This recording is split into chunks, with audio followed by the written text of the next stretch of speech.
ในคืนที่แล้วที่ผ่านมานั้นได้มีญาติโยมจากบ้านแม่สาหลวงอำเภอแม่ริมบ้านหนองหวายบ้านกลางอุโบสถสันปะตองมาในงานข่าวดำที่วัดหนองตองก็พบปะแฟนพันธุ์แท้หลายท่านหลายคนบางคนก็บอกว่าฟังเป็นประจำทุกวันจันทร์วันการบางคนก็บอกว่าเมื่อข้าเจ้าก็ฟังเท่า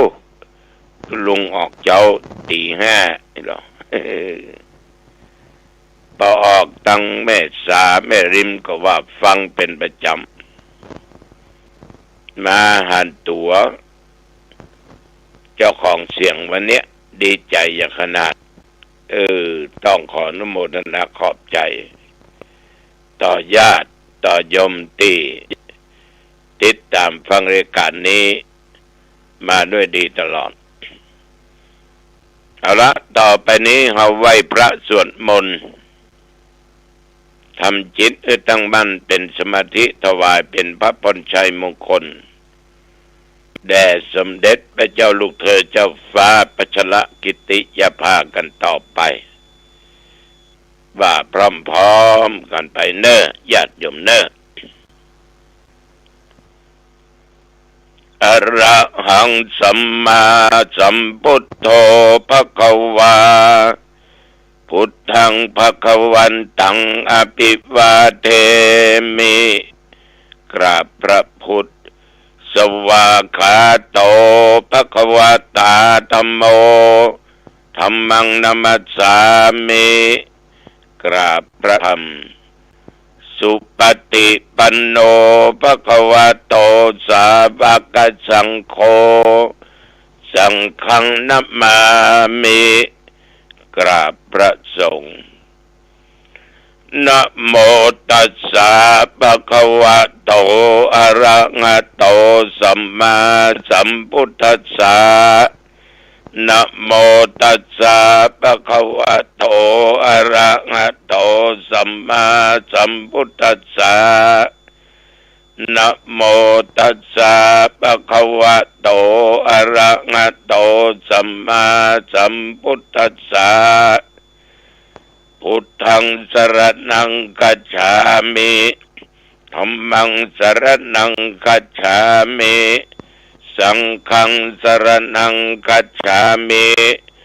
ตุติยัมปิพุทธังสรณังคัจฉามิตุติยัมปิธัมมังสรณังคัจฉามิตุติยัมปิสังฆังสรณังคัจฉามิตติยัมปิพุทธังสรณังคัจฉามิตติยัมปิธัมมังสรณังคัจฉามิตติยัมปิสังฆังสรณังคัจฉามิอิติปิโสภะคะวะอะระหังสัมมาสัมพุทโธวิชชาจารณะสัมปันโนสุขโตโลกวิทูอนุตตโรปุริสธรรมสารถิสัทธาเทวมนุสสานังพุทโธภควาติยันตุนิมิตตังอวมังคลัญจาโยจามนาโปสกุณัสสะสัทโธปะปะกะโห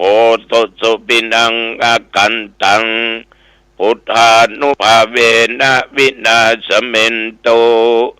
สวากขาโตภควตาธัมโมสันทิติโกอากาลิโกเอหิปัสสิโกโอปัญญิโกปัจจตังเวทิตาโพวินยูอิติ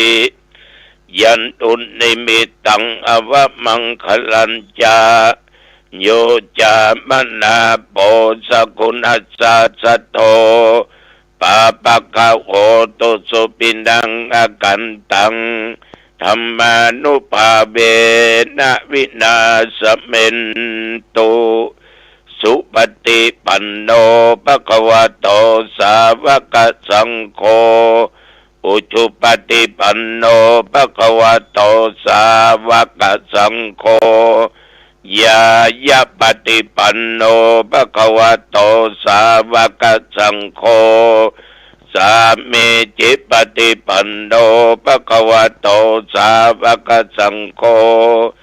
ยะติทังจัตตาริปุริสยุคานิอัตถาปุริสปุคลาเอสะภควโตสาวกสังโฆอาหุนายโยปาหุนายโยทักขินายโยอัญชลีกรณิโยอนุตตลังปุญญเขตังโลกัสสาติยันตุนิมิตังอวมังคลัญจาโยจัมนาโปสกุณาสัสโธปาปะกะโหตุสุปินังอากันตังสังฆานุภาเวนะวินาศเมนตุวิปัสสิสานมัตโตจักขุมันตัสสะสิริมัตโตสิกิสปินมัตโตสัพพะพุทธานุกัมปิโนเวสปุสานมัตโตนะหาตกัสสะตปัสสิโนนะมัตโตกะกุสันตัสสะมาราเสนปมัติโนโกนากมนัสสะนะมัตโตพระมนัสสะบุสีมะโตกัสสปัสสะนะมัตโตวิปมุตตัสสะสัพพทิอังคีรสัสสะนะมัตโตสักยาปุตตัสสะสิริมัตโตโยอิมังธัมมเทเสสิสัพพทุกขาปนุทนังเยจะปินิพุตตาโลเกยะถาปุถังวิปัสสิสุงเตชนะอภิสุนามหันตาวิทัสสารธาหิตังเทวมนุสสานังยังนัมสันติโคตมัง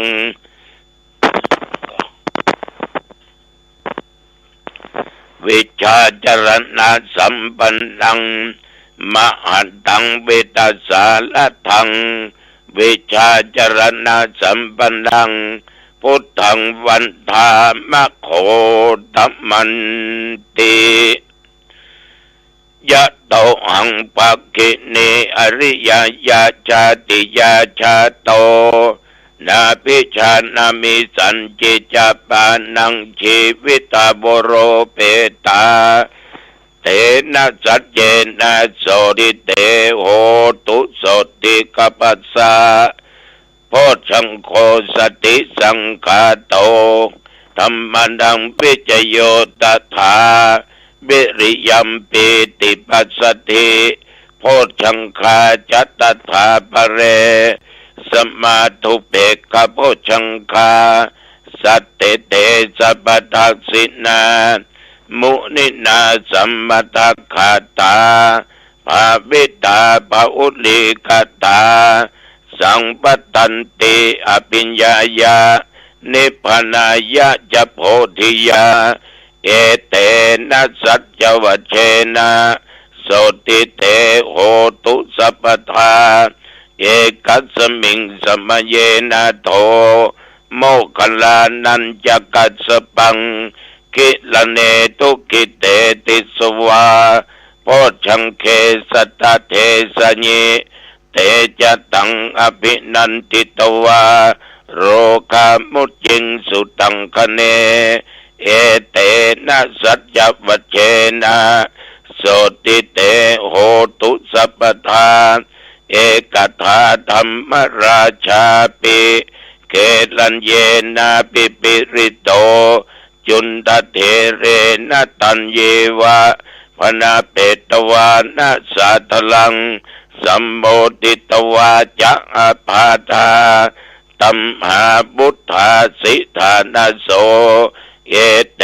นะสัจจวัชเช นะสุติเตโหตุสัพพทา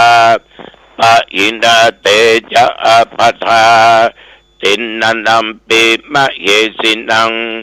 มัคคะอัตตกิเลสาวะปัตตานุปติธรรมตังเอเตนะสัจจวัชเชนะโสติเตโหตุสัพพทาภวตุสัพพมังคลังรักขันตุสัพพเทวตาสัพพพุทธานุภาเวนะสัทธาโสติภวันตุเตภวตุสัพพมังคลังรักขันตุสัพพเทวตาสัพพธรรมานุภาเวนะสัทธาโสติภวันตุเตภวตุสัพพมังคลังรักขันตุสัพพเทวตา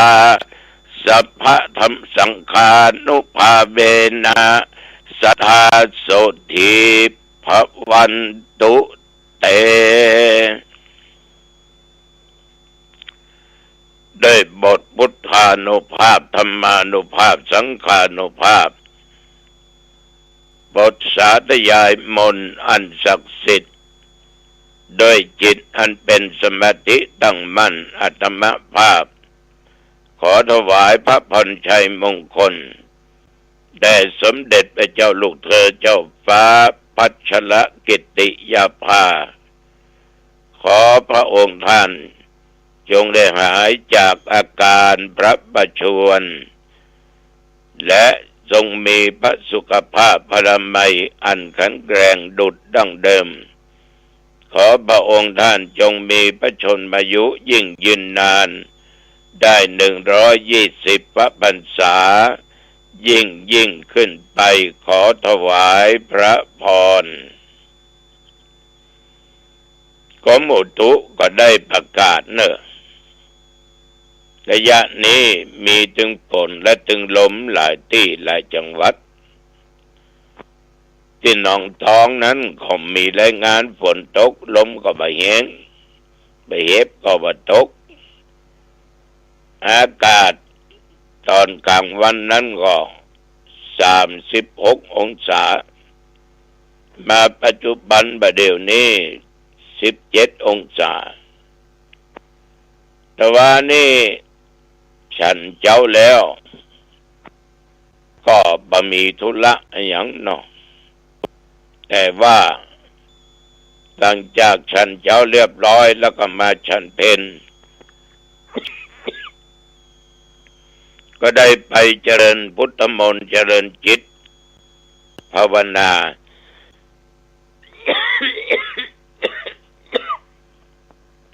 ถวาย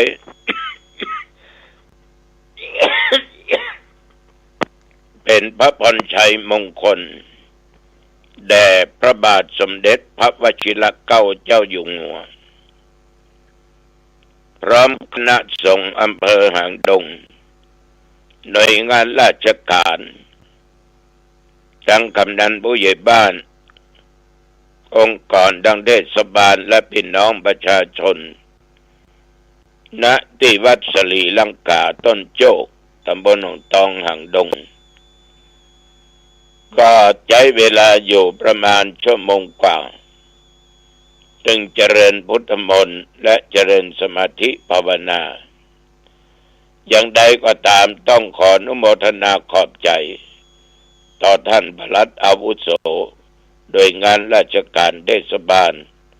และพี่น้องศรัทธาสาธุชนที่มีความกตัญญูกตเวทิตาต่อองค์พระบาทสมเด็จพระเจ้าอยู่หัววชิรเกล้าเจ้าอยู่หัวตลอดขออนุโมทนาต่อพระสงฆ์องค์เจ้า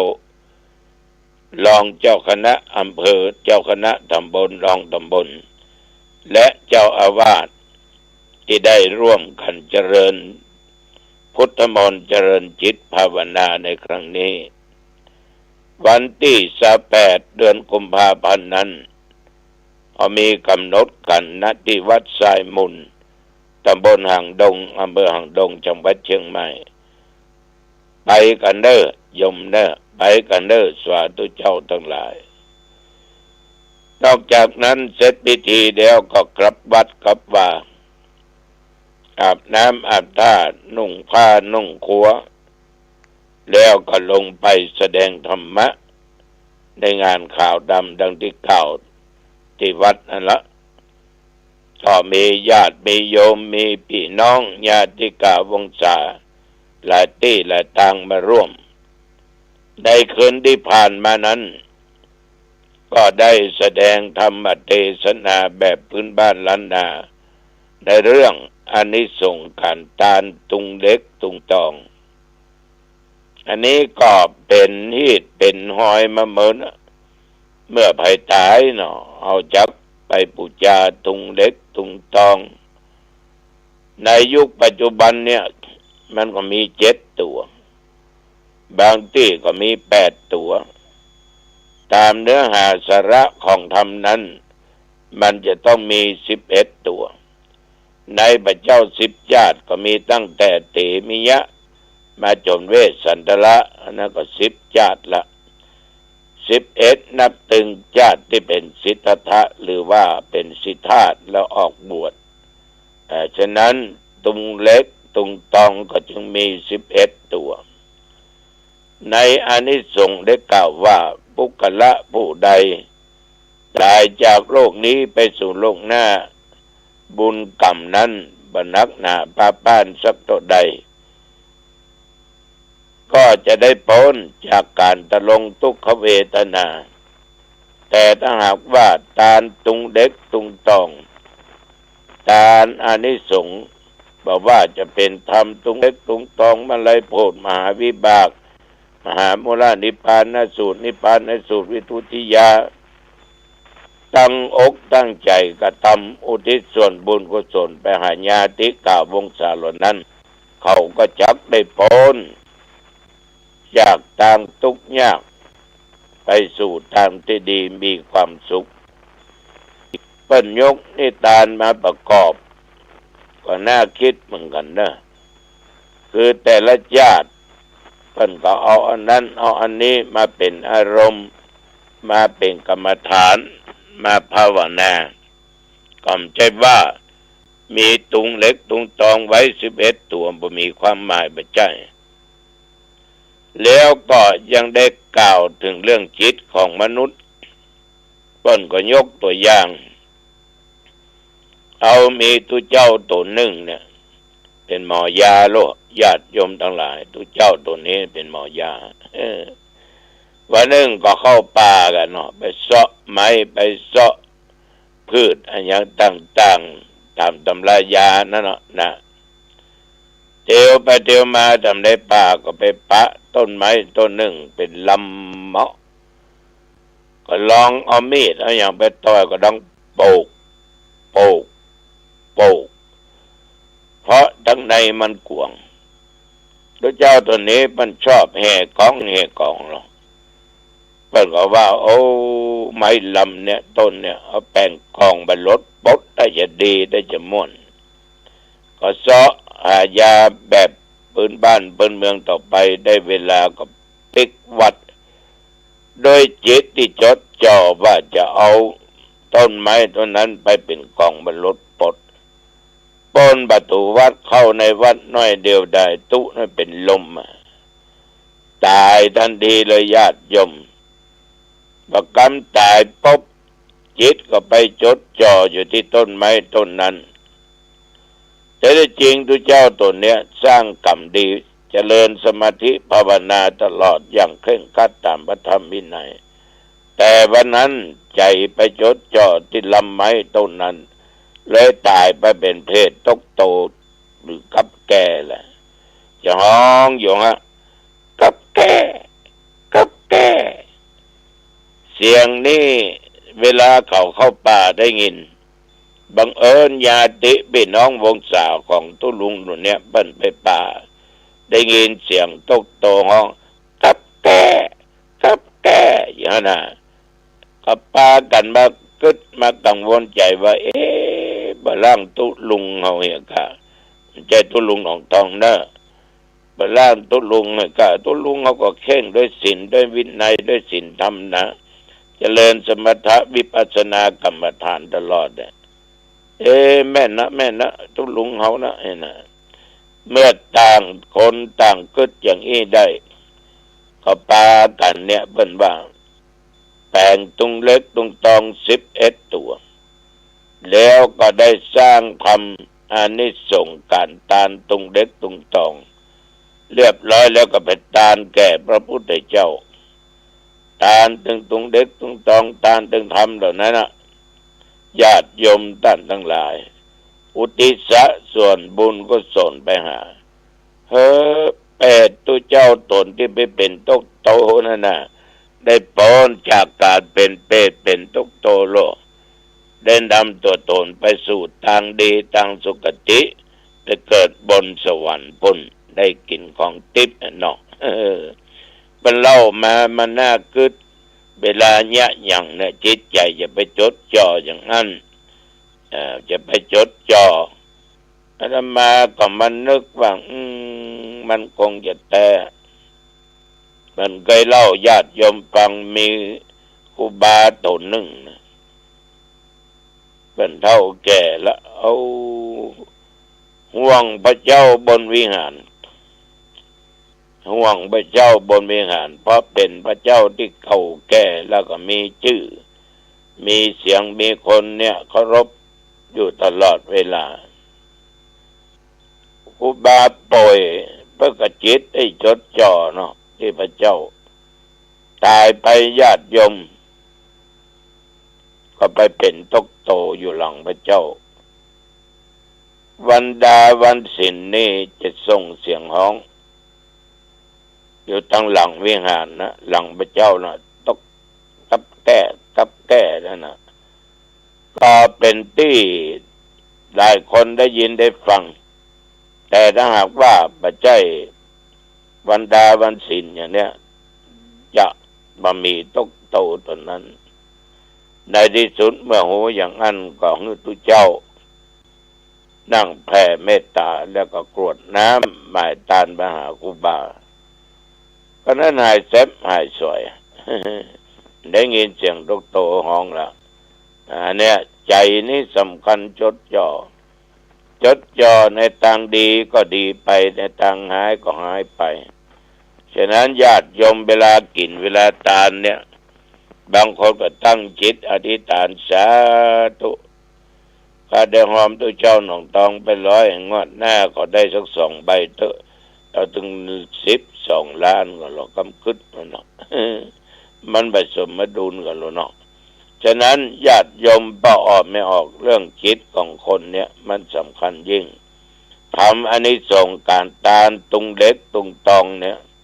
ได้กล่าวไว้หลายอย่างหลายประการ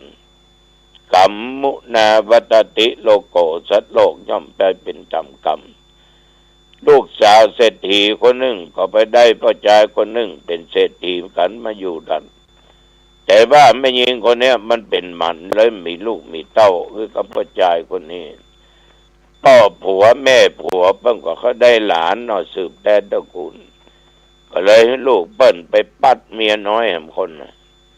ญาติโยมท่านทั้งหลายเมียน้อยนั่นดันมีท้องขึ้นมาได้ลูกเต้าสืบตระกูลฝ่ายเมียหลวงเกิดความอิจฉาเอามาเหยื่องอันคันนั่นนะเอามาไว้ที่นอนของเมียน้อยมันดึงเก่าอยากมันคันนะเนาะโยมเนาะในที่สุดมาท่านทั้งหลายนางนั้นตายไปก็ได้ไปเป็นลูกเศรษฐีเหมือนเก่าเหมือนหลังอายุได้14 ปีมันถึงคันดำเนื้อดำตัวคันขนาดกินยาปากได้ก็ถึงหายคันมันเป็นกรรมวิบากมันเนาะต่อมันเอายุกเอายามากินมันก็ถึงหายก็เลยเข้าไปหาพระพุทธเจ้าพระพุทธเจ้าก็บอกว่าโยมเอ้ยลูกของโยมอดีตชาติเนี่ยเอามาเหยื่องไปไว้ที่นอนของเมียน้อยเกิดความอิจฉาริษยาขึ้นถ้าอย่างอันยัดใหญ่ผมเป็นยัดใหญ่ครับพระพุทธองค์ครับมาท่านเนี่ย แปลงตุงเล็กตุงตอง11ตัวเนอะแล้วก็ฟังเทศน์ฟังธรรมอานิสงส์